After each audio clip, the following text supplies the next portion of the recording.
والمحصنات من النساء إلا ما ملكت أيمانكم كتاب الله عليكم وأحل لكم ما وراء ذلكم أن تبتغوا بأموالكم محسنين غير مسافحين فما استمتعتم به منهن فآتوهن أجورهن فريضة ولا جناح عليكم فيما تراضيتم به من بعد الفريضة إن الله كان عليما حكيما ومن لم يستطع منكم طولا أن ينكح المحصنات المؤمنات فمما ملكت أيمانكم من فتياتكم المؤمنات والله أعلم بإيمانكم بعضكم من بعض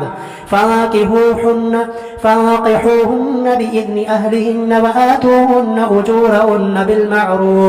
بالمعروف محصنات غير مسافحات ولا متخذات أخدان فإذا أحصن فإن أتين بفاحشة فعليهن نصف ما على المحصنات من العذاب ذلك لمن خشي العنة منكم وأن تصبروا خير لكم والله غفور رحيم يريد الله ليبين لكم ويهديكم سنن الذين من قبلكم ويتوب عليكم والله عليم حكيم يريد أن يتوب عليكم ويريد الذين يتبعون الشهوات أن تميلوا ميلا عظيما يريد الله أن يخفف عنكم وخلق الإنسان ضعيفا يا أيها الذين آمنوا لا تأكلوا أموالكم بينكم بالباطل إلا أن تكون تجارة عن تراض منكم ولا تقتلوا أنفسكم إن الله كان بكم رحيما ومن يفعل ذلك عدوانا وظلما فسوف نصليه نارا وكان ذلك على الله يسيرا إن تجتنبوا كبائر ما تنهون عنه نكفر عنكم سيئاتكم وندخلكم مدخلا كريما ولا تتمنوا ما فضل الله به بعضكم على بعض للرجال نصيب مما اكتسبوا وللنساء نصيب مما اكتسبن واسألوا الله من فضله إن الله كان بكل شيء عليما ولكل جعلنا موالي مما ترك الوالدان والأقربون والذين عقدت أيمانكم فآتوهم نصيبهم إن الله كان على كل شيء شهيدا الرجال قوامون على النساء بما فضل الله بعضهم على بعض وبما أنفقوا من أموالهم فالصالحات قانتات حافظات للغيب بما حفظ الله واللاتي تخافون نشوذهن فعظوهن واهجروهن في المضاجع واضربوهن فإن أطعنكم فلا تبغوا عليهن سبيلا إن الله كان عليا كبيرا وإن خفتم شقاق بينهما فابعثوا حكما من أهله وحكما من أهلها إن يريدا إصلاحا يوفق الله بينهما إن الله كان عليما خبيرا واعبدوا الله ولا تشركوا به شيئا وبالوالدين إحسانا وبذي القربى واليتامى والمساكين والجار ذي القربى والجار الجنب والصاحب بالجنب وابن السبيل وما ملكت أيمانكم إن الله لا يحب من كان مختالا فخورا الذين يبخلون ويأمرون الناس بالبخل ويكتمون ما آتاهم الله من فضله وأعتدنا للكافرين عذابا مهينا والذين ينفقون أموالهم رئاء الناس ولا يؤمنون بالله ولا باليوم الآخر ومن يكن الشيطان له قرينا فساء قرينا وماذا عليهم لو آمنوا بالله واليوم الآخر وأنفقوا مما رزقهم الله وكان الله بهم عليما إن الله لا يظلم مثقال ذرة وإن تك حسنة يضاعفها ويؤت من لدنه أجرا عظيما فكيف إذا جئنا من كل أمة بشهيد وجئنا بك على هؤلاء شهيدا يومئذ يود الذين كفروا وعصوا الرسول لو تسوى بهم الأرض ولا يكتمون الله حديثا يا أيها الذين آمنوا لا تقربوا الصلاة وأنتم سكارى حتى تعلموا ما تقولون ولا جنبا إلا عابري سبيل حتى تغتسلوا وكنتم مرضى أو على سفر أو جاء أحد منكم من الغائط أو لامستم النساء فلم تجدوا ماء فتيمموا صعيدا طيبا فامسحوا بوجوهكم وأيديكم إن الله كان عفوا غفورا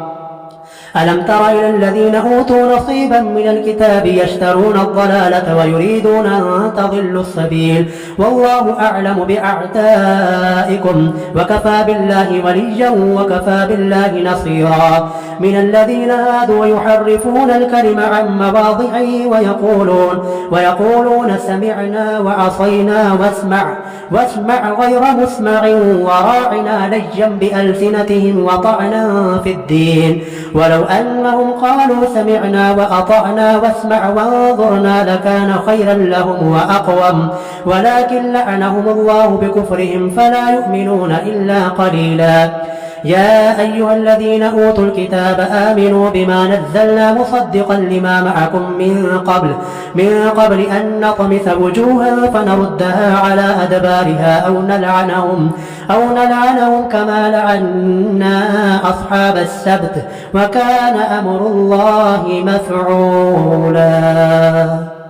إن الله لا يغفر أن يشرك به ويغفر ما دون ذلك لمن يشاء ومن يشرك بالله فقد افترى إثما عظيما ألم تر إلى الذين يذكون أنفسهم بل الله يذكي من يشاء ولا يظلمون فتيلا انظر كيف يفترون على الله الكذب وكفى به إثما مبينا ألم تر إلى الذين أوتوا نصيبا من الكتاب يؤمنون بالجبت والطاغوت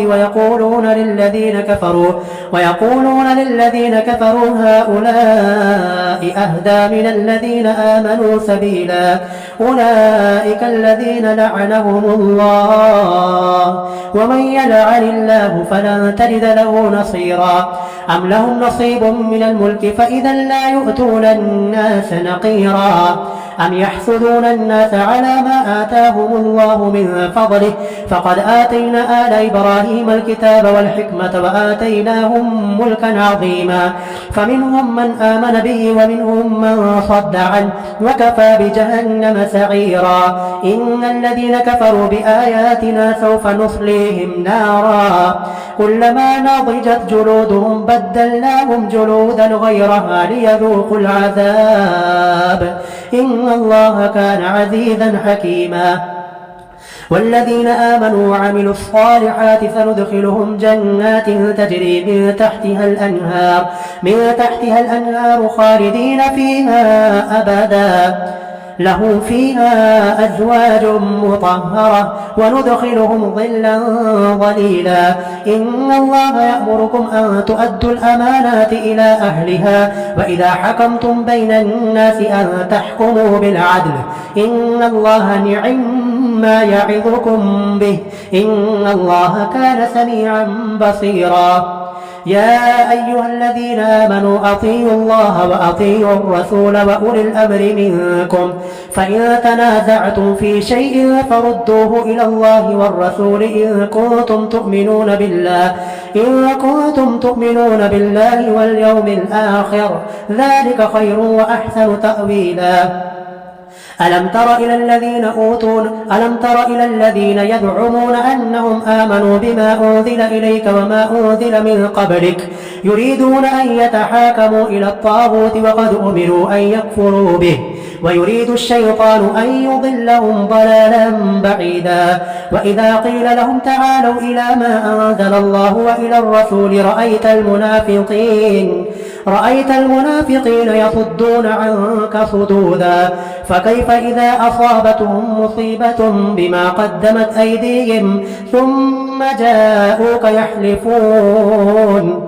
بالله إن أردنا إلا إحسانا وتوفيقا أولئك الذين يعلم الله ما في قلوبهم فأعرض عنهم وعظهم وقل لهم في أنفسهم قولا بليغا وما أرسلنا من رسول إلا ليطاع بإذن الله ولو أنهم إذ ظلموا أنفسهم جاءوك فاستغفروا الله واستغفر لهم الرسول لوجدوا الله توابا رحيما فلا وربك لا يؤمنون حتى يحكموك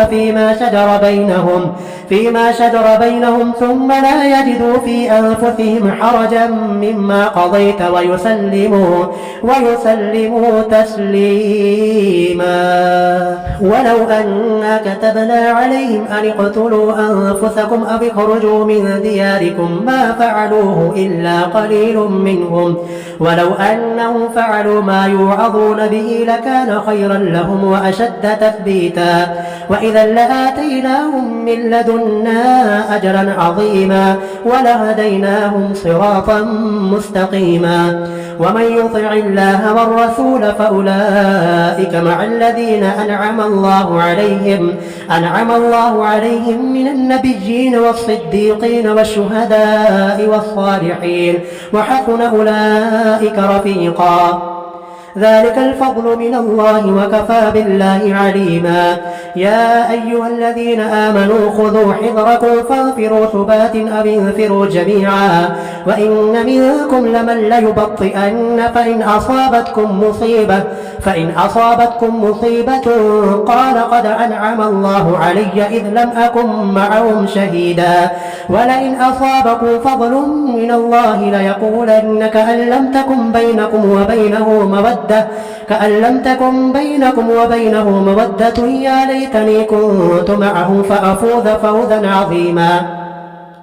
فليقاتل في سبيل الله الذين يشرون الحياة الدنيا بالآخرة ومن يقاتل في سبيل الله فيقتل أو يغلب فسوف نؤتيه أجرا عظيما وما لكم لا تقاتلون في سبيل الله والمستضعفين من الرجال والنساء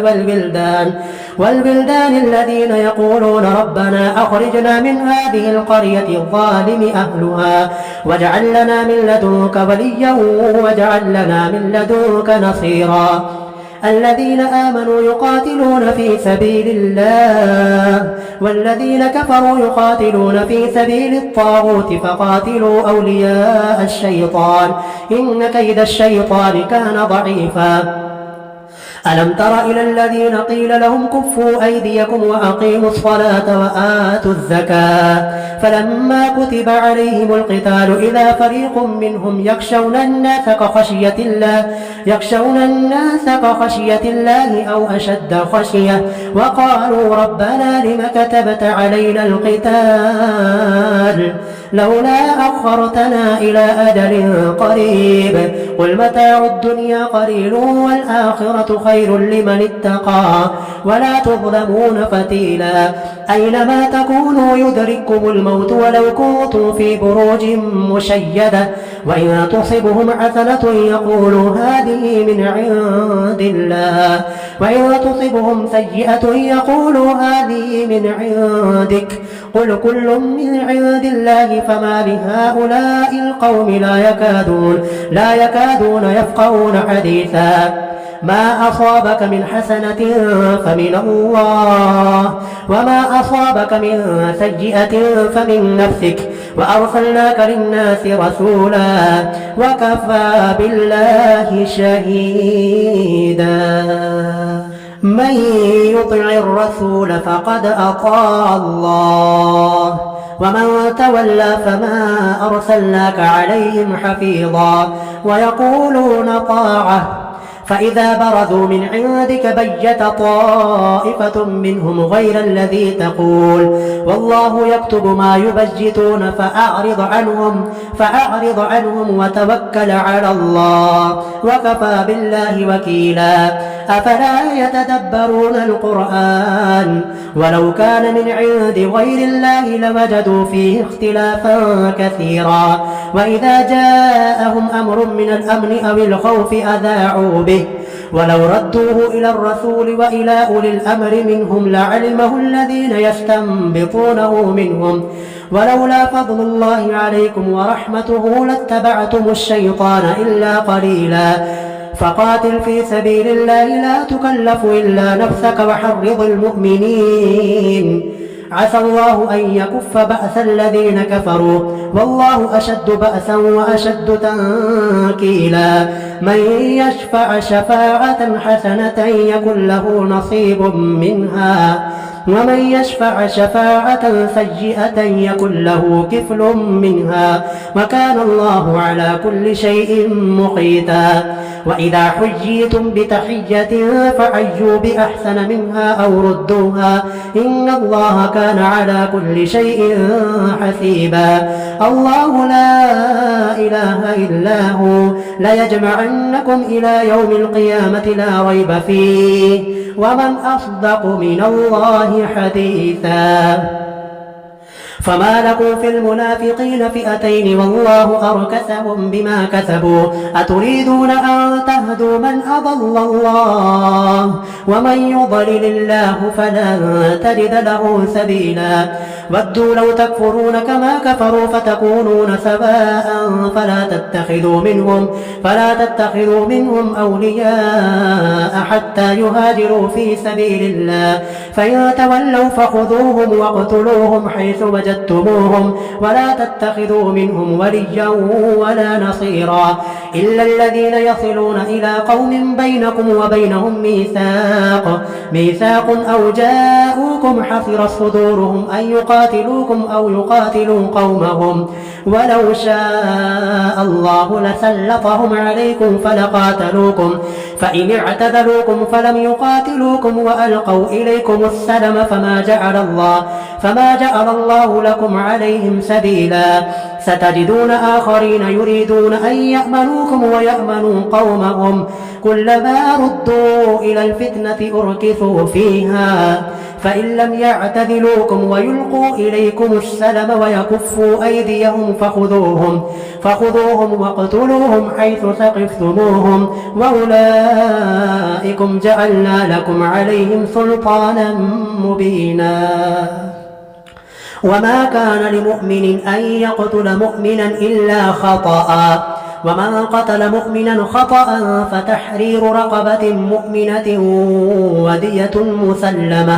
ودية مسلمة إلى أهله إلا أن يصدقوا فإن كان من قوم عدو لكم وهو مؤمن فتحرير رقبة مؤمنة وإن كان من قوم بينكم وبينهم ميثاق فدية مسلمة إلى أهله وتحرير رقبة مؤمنة فمن لم يجد فصيام شهرين متتابعين توبة من الله وكان الله عليما حكيما ومن يقتل مؤمنا متعمدا فجزاؤه جهنم خالدا فيها وغضب الله عليه ولعنه وأعد له عذابا عظيما يا أيها الذين آمنوا إذا ضربتم في سبيل الله فتبينوا ولا تقولوا لمن ألقى إليكم السلام لست مؤمنا تبتغون عرض الحياة الدنيا فعند الله مغانم كثيرة كذلك كنتم من قبل فمن الله عليكم فتبينوا إن الله كان بما تعملون خبيرا لا يستوي القاعدون من المؤمنين غير أولي الضرر والمجاهدون في سبيل الله بأموالهم وأنفسهم فضل الله المجاهدين بأموالهم وأنفسهم على القاعدين درجة وكلا وعد الله الحسنى وفضل الله المجاهدين على القاعدين أجرا عظيما درجات منه ومغفرة ورحمة وكان الله غفورا رحيما إن الذين توفاهم الملائكة ظالمي أنفسهم قالوا فيم كنتم قالوا كنا مستضعفين في الأرض قالوا ألم تكن أرض الله واسعة فتهاجروا فيها فأولئك مأواهم جهنم وساءت مصيرا إلا المستضعفين من الرجال والنساء والولدان لا يستطيعون حيلة ولا يهتدون سبيلا فأولئك عسى الله أن يعفو عنهم وكان الله عفوا غفورا ومن يهاجر في سبيل الله يجد في الأرض مراغما كثيرا وسعة ومن يخرج من بيته مهاجرا إلى الله ورسوله ثم يدركه الموت فقد وقع أجره على الله وكان الله غفورا رحيما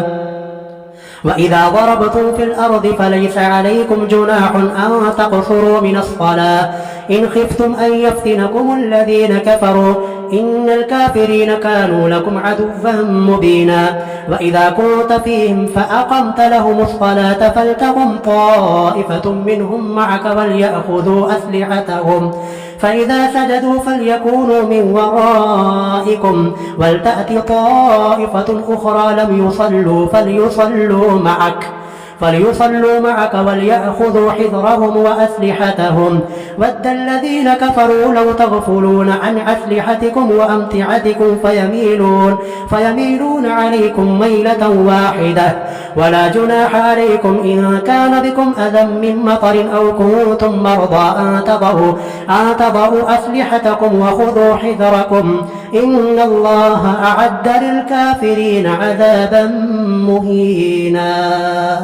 فإذا قضيتم الصلاة فاذكروا الله قياما وقعودا وعلى جنوبكم فإذا اطمأننتم فأقيموا الصلاة إن الصلاة كانت على المؤمنين كتابا موقوتا ولا تهنوا في ابتغاء القوم إن تكونوا تعلمون فإنهم يعلمون كما تعلمون وترجون من الله ما لا يرجون وكان الله عليما حكيما إنا أنزلنا إليك الكتاب بالحق لتحكم بين الناس بما أراك الله ولا تكن للخائنين خصيما واستغفر الله إن الله كان غفورا رحيما ولا تجادل عن الذين يختانون أنفسهم إن الله لا يحب من كان خوانا أثيما يستخفون من الناس ولا يستخفون من الله وهو معهم إذ يبجتون ما لا يرضى من القول وكان الله بما يعملون محيطا ها أنتم هؤلاء جادلتم عنهم في الحياة الدنيا فمن يجادل الله عنهم يوم القيامة أم من يكون عليهم وكيلا ومن يعمل سوءا أو يظلم نفسه ثم يستغفر الله يجد الله غفورا رحيما ومن يكسب إثما فإنما يكسبه على نفسه وكان الله عليما حكيما ومن يكسب خطيئة أو إثما ثم يرم به بريئا فقد احتمل بهتانا وإثما مبينا ولولا فضل الله عليك ورحمته لهم طائفة منهم أن يضلوك وما يضلون إلا أنفسهم وما يضرونك من شيء وأنزل الله عليك الكتاب والحكمة وعلمك ما لم تكن تعلم وكان فضل الله عليك عظيما لا خير في كثير من نجواهم إلا من أمر بصدقة أو معروف أو إصلاح بين الناس ومن يفعل ذلك ابتغاء مرضات الله فسوف نؤتيه أجرا عظيما ومن يشاقق الرسول من بعد ما تبين له الهدى ويتبع غير سبيل المؤمنين نوله ما تولى ونصله جهنم وساءت مصيرا إن الله لا يغفر أن يشرك به ويغفر ما دون ذلك لمن يشاء ومن يشرك بالله فقد ضل ضلالا بعيدا إن يدعون من دونه إلا إناثا وإن يدعون إلا شيطانا مريدا لعنه الله وقال لأتخذن من عبادك نصيبا مفروضا ولأضلنهم ولأمنينهم ولآمرنهم فليبتكن آذان الأنعام ولآمرنهم فليغيرن خلق الله ومن يتخذ الشيطان وليا من دون الله فقد خسر خسرانا مبينا يعدهم ويمنيهم وما يعدهم الشيطان إلا غرورا أولئك مأواهم جهنم ولا يجدون عنها محيصا والذين آمنوا وعملوا الصالحات سندخلهم جنات تجري من تحتها الأنهار خالدين فيها أبدا وعد الله حقا ومن أصدق من الله قيلا ليس بأمانيكم ولا أماني أهل الكتاب من يعمل سوءا يجز به ولا يجد له من دون الله وليا ولا نصيرا ومن يعمل من الصالحات من ذكر أو أنثى وهو مؤمن فأولئك يدخلون الجنة ولا يظلمون نقيرا ومن أحسن دينا ممن أسلم وجهه لله وهو محسن واتبع ملة إبراهيم حنيفا واتخذ الله إبراهيم خليلا ولله ما في السماوات وما في الأرض وكان الله بكل شيء محيطا ويستفتونك في النساء قل الله يفتيكم فيهن وما يتلى عليكم في الكتاب في يتامى النساء اللاتي لا تؤتونهن ما كتب لهن وترغبون أن تنكحوهن والمستضعفين من الولدان وأن تقوموا لليتامى بالقسط وما تفعلوا من خير فإن الله كان به عليما وإن امرأة خافت من بعلها نشوذا أو إعراضا فلا جناح عليهما أن يصلحا بينهما صلحا والصلح خير وأحضرت الأنفس الشح وإن تحسنوا وتتقوا فإن الله كان بما تعملون خبيرا ولا تستطيعوا أن تعدلوا بين النساء ولو حرصتم فلا تميلوا كل الميل فتذروها كالمعلقة وإن تصلحوا وتتقوا فإن الله كان غفورا رحيما وإن يتفرقا يغني الله كلا من سعته وكان الله واسعا حكيما ولله ما في السماوات وما في الأرض ولقد وصينا الذين أوتوا الكتاب من قبلكم وإياكم أن اتقوا الله وإن تكفروا فإن لله ما في السماوات وما في الأرض وكان الله غنيا حميدا ولله ما في السماوات وما في الأرض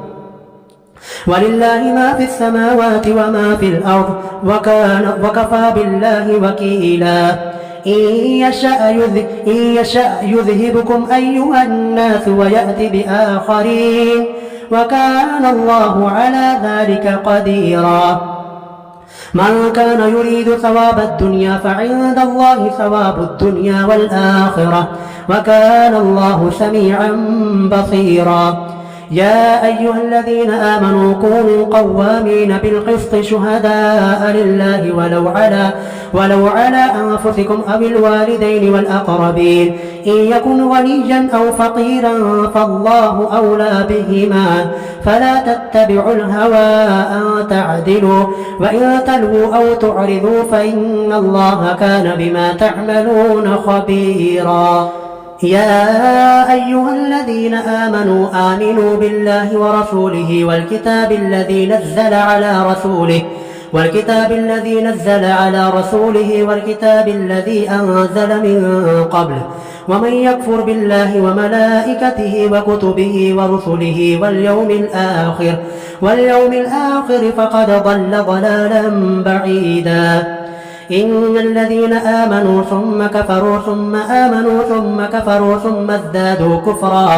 ثم ازدادوا كفرا لم يكن الله ليغفر لهم ولا ليهديهم سبيلا بشر المنافقين بأن لهم عذابا أليما الذين يتخذون الكافرين أولياء من دون المؤمنين أيبتغون عندهم العزة فإن العزة لله جميعا وقد نزل عليكم في الكتاب أن إذا سمعتم آيات الله يكفر بها ويستهزأ بها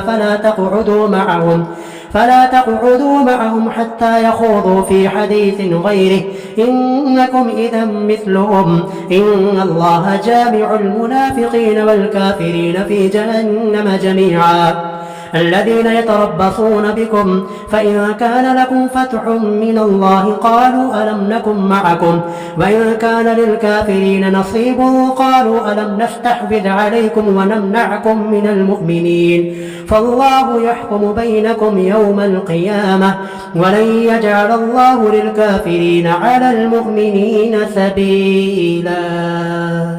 إن المنافقين يخادعون الله وهو خادعهم وإذا قاموا إلى الصلاة قاموا كسالى يراءون الناس ولا يذكرون الله إلا قليلا مذبذبين بين ذلك لا إله هؤلاء ولا إله هؤلاء ومن يضلل الله فلن تجد له سبيلا يا أيها الذين آمنوا لا تتخذوا الكافرين أولياء من دون المؤمنين أتريدون أن تجعلوا لله عليكم سلطانا مبينا إن المنافقين في الدرك الأسفل من النار ولا تجد لهم نصيرا إلا الذين تابوا وأصلحوا واعتصموا بالله وأخلصوا دينهم لله فأولئك مع المؤمنين وسوف يؤتي الله المؤمنين أجرا عظيما ما يفعل الله بعذابكم إن شكرتم وآمنتم وكان الله شاكرا عليما